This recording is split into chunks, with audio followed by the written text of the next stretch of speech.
Greetings, dear ones. This is Annette of AnnetteLeonard.com. I'm so delighted that you are joining me for this special episode of Chronic Wellness. I am thrilled to be here today with Lis Sniderman, the author of Lights in the Darkness. She is creator of the virtual summit, How to Thrive with Chronic Illness and Limited Energy. I hope that has piqued your interest, because isn't that all of us who are here in this audience? She is an artist. She is a fellow chronic illness survivor. Thank you, Lis, for being here with me today. Welcome.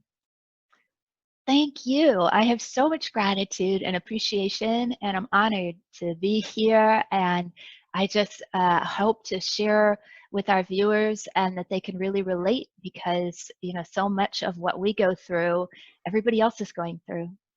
That's the truth. Yeah.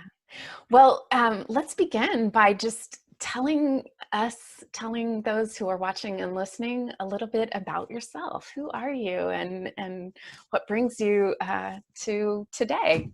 In a nutshell.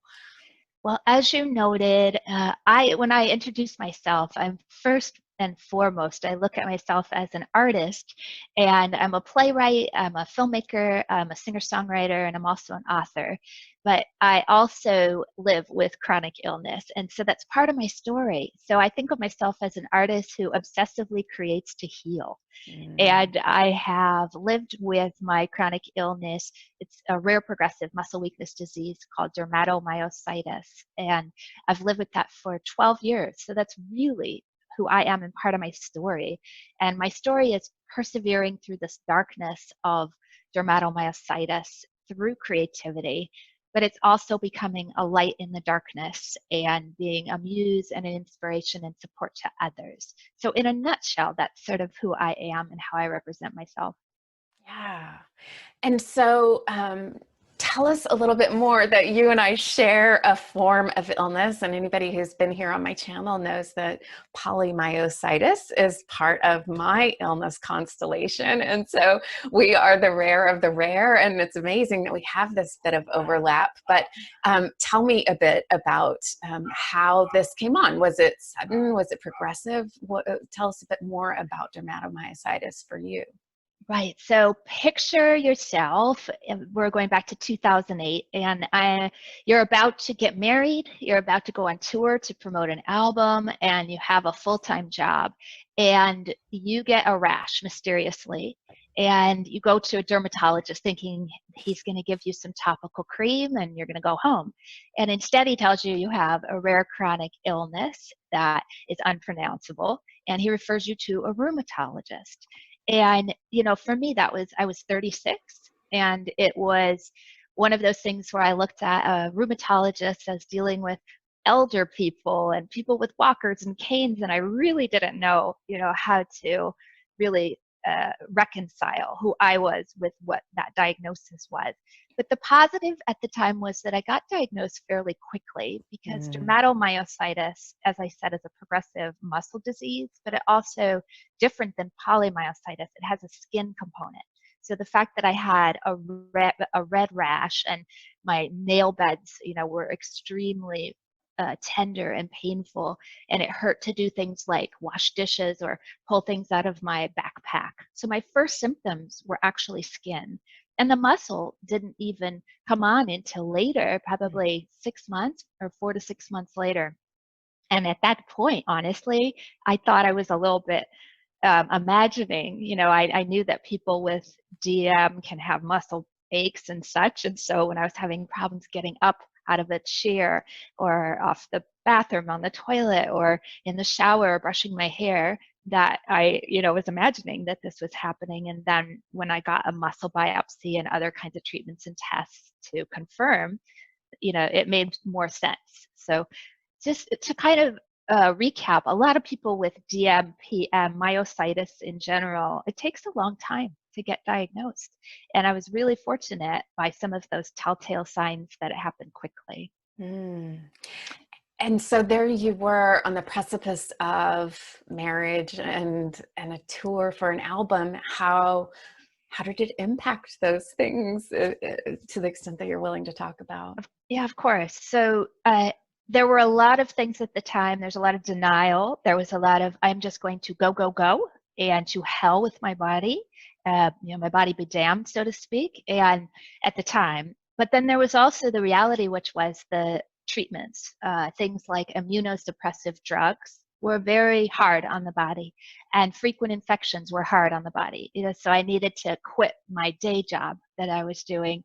I needed to basically stop my 29 gigs that I had, in a period of months or so. There were so many things that I was taking on at once. And that was my whole entire life was, hey, I'll go from work to lapidary class, to songwriting class, to, it's like, I just really didn't think to stop.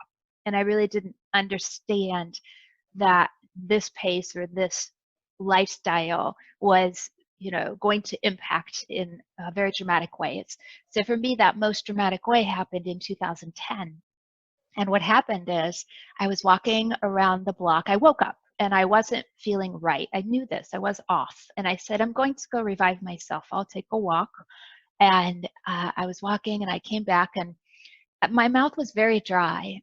And as I was going to reach for some water, I realized that I just couldn't swallow. And then all of a sudden I started having clicking in my throat, like couldn't swallow. And then I went to speak and I had slurred speech. So I called my husband, who was somewhere else at the time, and he stayed on the phone until he was able to get home. And I completely lost all use of my muscles is what happened. So he took me to the hospital. And I was there for about a month in rehab style, right? So I was unable to move, and they were trying to figure out what was happening. Honestly, was it a stroke? Was there things on top of dermatomyositis, or could dermatomyositis explain all of my symptoms? And you're never going to get answers, but for the most part, that process of being in the hospital and of surrendering was very transformative. When we think about the theme of our show today, talking about going from surviving to thriving, I think of this whole first chapter as survival. The parts where my physical body had to, put up with or deal with whatever was happening in a physical transformation. To me, that's survival. And when you're in that mode, all you can really do is focus on your body and persevere. And what is it, right? You've been there, right? What are all the things that you can do? You're not yet at the, oh, okay, I'm, ready to move on. It's almost like the difference between acute and, something that's long-term. Mm-hmm. Because when it's acute stage, just like our loss and our grief from pandemics and strife, all of this, it's very hard to me to create necessarily. I know that some people can create from chaos, and I get that. But sometimes you just have to pay attention to, like, am I able to, move? Like my rehab was relearning how to stand, how to sit, how to walk, and eventually how to play and sing again. So for me, that was like, all of that was first. And that's where my energy, the only energy I had to go. Yeah. Thanks for tuning in, and thank you, Lis, for joining me. It's been a wonderful opportunity to chat with you, and for you all listening, I'm grateful you're here.